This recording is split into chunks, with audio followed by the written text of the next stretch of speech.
नमस्कार, मैं प्रिया और आप देख रहे हैं live Bihar news network. Bihar panchayat चुनाव के बाद 5-6 महीने का कार्यकाल जनप्रतिनिधियों का शुरू हो चुका है, लेकिन बहुत सी पंचायतों में अभी भी विकास के कार्य शुरू नहीं हुए हैं। बहुत जगह योजनाएं अभी लागू नहीं की गई हैं और जहां लागू भी की गई हैं वहां पर जनप्रतिनिधियों के द्वारा कहा जा रहा है कि प्रशासनिक सहयोग पूर्ण रूप से नहीं मिल रहा है। इन्हीं सब मुद्दों पर बातचीत करने के लिए आज हमारे साथ ग्राम पंचायत केवड़ा प्रखंड पुनपुन से मुखिया सत्येंद्र दास जुड़ने वाले हैं। तो चलिए बातचीत करते हैं मुखिया सत्येंद्र दास से। सत्येंद्र जी नमस्कार।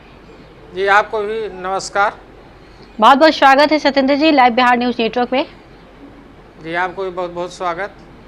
जी सत्येंद्र जी, कार्यकाल अभी लगभग शुरू ही हुआ है, कैसा चल रहा है? ठीक चल रहा है जी। कौन कौन सी योजनाएं आई हैं सत्येंद्र जी? अभी हमारे के यहाँ एक 15वीं वित्त आयोग है जी। 15वीं वित्त आयोग के माध्यम से काम करना है। लेकिन हम लोग की कठिनाई आ रहा है जी कि बिहार सरकार के द्वारा एक आदेश पारित हुआ था जी कि सभी ग्राम पंचायतों में आरटीपीएस काउंटर खोली जाएगी। लेकिन लगातार हम लोग आरटीपीएस के लिए मांग कर रहे हैं। जी। अभी तक हम लोगों को ग्राम पंचायत में आरटीपीएस नहीं खोला गया है, जिसके कारण जो है 15वीं वित्त आयोग के पैसा खर्च करने में काफ़ी कठिनाई हो रहा है, जिसके कारण अभी तक किसी प्रकार के कोई कार्य नहीं खुला है। जी। ये अभी समस्या हमारे के यहाँ चल रहा है। जी जी जी। तो अभी कोई कार्य शुरू नहीं हुआ है? नहीं, हमारे के यहाँ किसी प्रकार के कार्य शुरू नहीं हुआ है। एक कार्य हमारे के यहाँ शुरू हुआ था मनरेगा। जी। मनरेगा शुरू हुआ था, जिसमें मजदूरों को जो है 100 दिन काम की गारंटी की गई है। वो काम हमारे के यहाँ खुला था। जी। लेकिन अभी हमारे के यहाँ एक जई हैं, मनरेगा जई, जी। उनकी लापरवाही के कारण जो है अभी जो है हमारे के यहाँ मनरेगा भी स्थगित हो गई है। जी। इस संबंध में जो है हमें पटना डीडीसी के समक्ष हम लोग बैठे थे। हम लोग ने लिखित में भी दिया भाई कि जई साहब के लापरवाही के कारण मनरेगा स्थगित है, इसको जांच पड़ताल कर करके इसको चालू करवाने की कृपा करें। चूंकि सवाल विकास का नहीं है, सवाल है बेरोजगारों के रोजगार के सवाल है। जी जी। मजदूरों के रोजगार जो है मैंने हमारे के यहाँ बाधित है, मिल नहीं रहा। ये सब कठिनाई हमारे के यहाँ आ रहा है।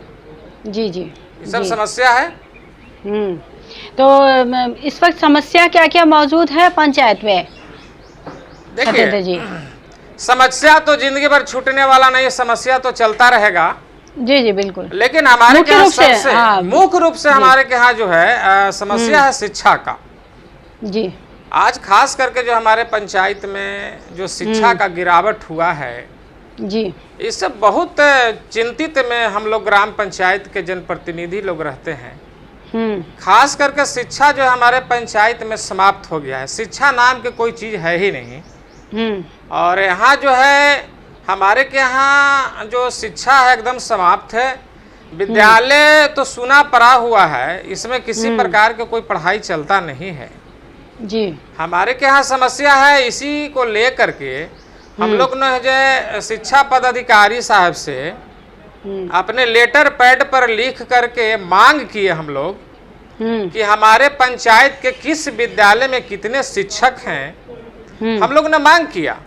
जी जी। लेकिन समस्या ये कि लगातार मांग कर रहे हैं। हम लोगों की एक पंचायत समिति बैठक भी होती है, उसमें भी हम लोगों ने मांग किया है, प्रस्ताव भी लागू करवाया। लेकिन अभी तक हम लोगों को नहीं दिया गया। अब तो ये हमको समझ में आ रहा है कि पहले तो शिक्षा ही घोटाला था बिहार के अंदर। जी जी। अब हमको ये समझ में आ रहा है कि शिक्षक घोटाला भी बड़े पैमाने पर, खास करके हमारे पुनपुन प्रखंड में शिक्षक घोटाला है। ग्राम पंचायत के प्रधान मुखिया के पता ही नहीं है कि हमारे पंचायत के किस विद्यालय में कितने शिक्षक हैं। क्योंकि हम लगातार मांग कर रहे हैं लेटर के माध्यम से कि हमारे किस विद्यालय में कितने शिक्षक हैं। लगातार लेटर के माध्यम से मांग कर रहे हैं। हमारे के यहाँ रिसीविंग है और ये दे नहीं रहे हैं शिक्षा पदाधिकारी कि आपके यहाँ इतना शिक्षक है। इसे आस लगाया जा रहा है कि शिक्षा ही घोटाला नहीं, बड़े पैमाने पर शिक्षक घोटाला भी हमारे के यहाँ है। ये सब समस्या हमारे के यहाँ।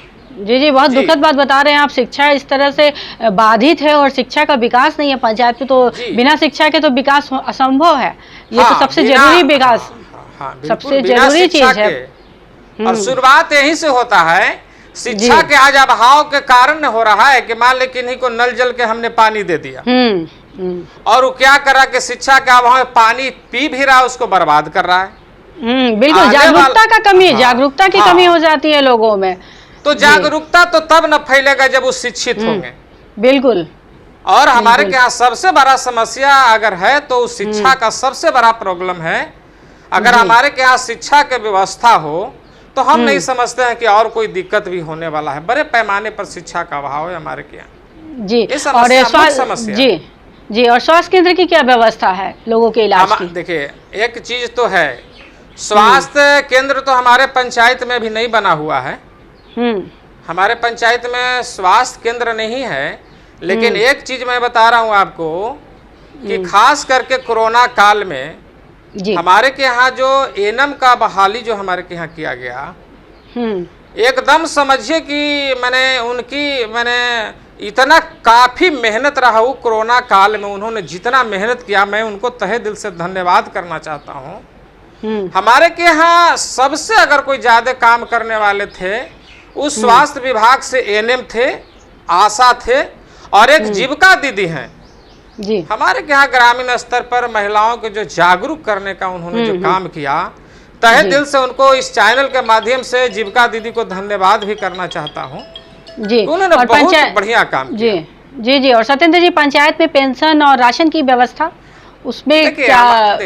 देखिए, अब क्या है कि जहाँ तक राशन के सवाल है, तो जिनका राशन कार्ड बन गया है उनको राशन मिल रहा है। चूंकि अब तो पहले का कोई बात रहा नहीं, अब तो बैंक खाते के जैसा हो गया है। हम जब तक अंगूठा नहीं लगाएंगे सेल मशीन पर, आवंटन नहीं होगा।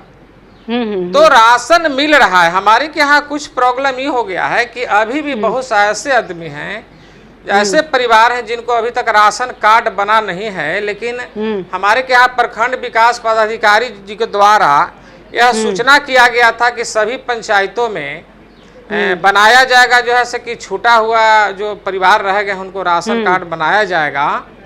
हम लोग जो है 21 में आवेदन किए हैं ऑनलाइन, उसका रिसीविंग हम लोग रखे हुए हैं।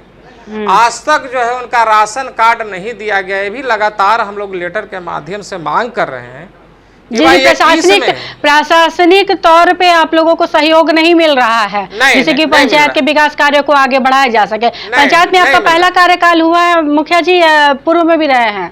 पूर्व में हम मुखिया थे। पूर्व में भी हम मुखिया पहले भी थे, दोबारा फिर जीते हैं। तो फिर ये भी एक साल सेशन तो चल ही गया। जी जी। लेट चुनाव भी हुआ था, तो कुल मिला करके एक साल अभी कट गया। तो एक साल मुखिया जी इस बार के चुनाव में बदलाव ज्यादातर पंचायतों में देखी गई, लेकिन अगर आपको लोगों ने दोबारा चुना है तो आप पर तो भरोसा है, ये स्पष्ट होती है। लोगों से क्या कहना चाहेंगे? जिस तरीके से कार्यों में विलंब हो रहा है, प्रशासनिक उपेक्षा हो रही है, लोगों को क्या संदेश देना चाहेंगे हमारे चैनल के माध्यम से, पंचायत के लोगों को? आपके चैनल के माध्यम से हम जो अपने जितना हमारे प्रिय लोग हैं, मैं अपने तरफ से बताना चाह रहा हूँ कि भाई सरकार के द्वारा हर कार्य में विलंब किया जा रहा है और मैं उनके लिए प्रमुखता से लड़ाई लड़ रहा हूँ, मांग कर रहा हूँ। हमारे लोग पूरा जानते हैं, है ना। उनको कहेंगे कि थोड़ा सा धैर्य रखने की जरूरत है, बहुत जल्दी काम सब चालू होगा, है ना। हमारे के यहाँ देखिए, आज आजादी के 75 साल बाद भी कई परिवार आज भी झोपड़पट्टी में जीवन यापन कर रहे हैं। बहुत सा लोगों के प्रधानमंत्री आवास योजना दी गई है, लेकिन कुछ परिवार छूट गए हैं। हम लोग ने लगातार जो है लेटर के माध्यम से मांग कर रहे हैं सरकार से कि भाई नया नाम जोड़ने के निर्देश जो है जारी किया जाए। लगातार मांग कर रहे हैं। जी जी। और जो बच गए हैं आवास लेने के लिए, मैं उनको ये तसल्ली दिलाना चाह रहा हूँ कि आपके लिए मांग कर रहा हूँ और बहुत जल्दी नया निर्देश आएगा, उनको भी आवास दी जाएगी, मिलेगा। जी जी जी। सत्येंद्र जी, लाइव बिहार न्यूज नेटवर्क से बातचीत करने के लिए आपका बहुत बहुत धन्यवाद। और अपने चैनल की तरफ से सरकार से हम भी गुजारिश करेंगे, जो समस्याएं आप बता रहे हैं उन समस्याओं पर ध्यान दें कि पंचायत का विकास अवरुद्ध ना हो। चलिए, आपका चैनल के बहुत बहुत धन्यवाद। तो ये थे हमारे साथ लाइव बातचीत करने के लिए मुखिया सत्येंद्र दास, जिन्होंने बताया कि पंचायत में लगभग 5 महीनों का कार्यकाल हुआ नया उनका, लेकिन पंचायत में अभी भी कोई कार्य शुरू नहीं हो पाया है। प्रशासनिक तौर पर सहयोग नहीं मिल रहा है। वो लोग आवेदन देते हैं लेकिन कोई जवाब भी स्पष्ट तौर पर नहीं मिलता है। पंचायत में बहुत सी समस्याएं विद्यमान है। उन्होंने जैसा बताया कि पंचायत में शिक्षा बिल्कुल अवरुद्ध हो गई है और वो सरकार से बार बार मांग कर रहे हैं कि इस पर ध्यान दिया जाए ताकि शिक्षा और स्वास्थ्य की ज़रूरतें लोगों की पूरी हो सके। साथ ही आवास योजना का भी लाभ बहुत लोगों को नहीं मिला है, इसके लिए भी वो चाहते हैं कि जल्द से जल्द लोगों को इसका लाभ मिल सके। ऐसी तमाम खबरों से अपडेट रहने के लिए आप देखते रहे लाइव बिहार न्यूज़ नेटवर्क।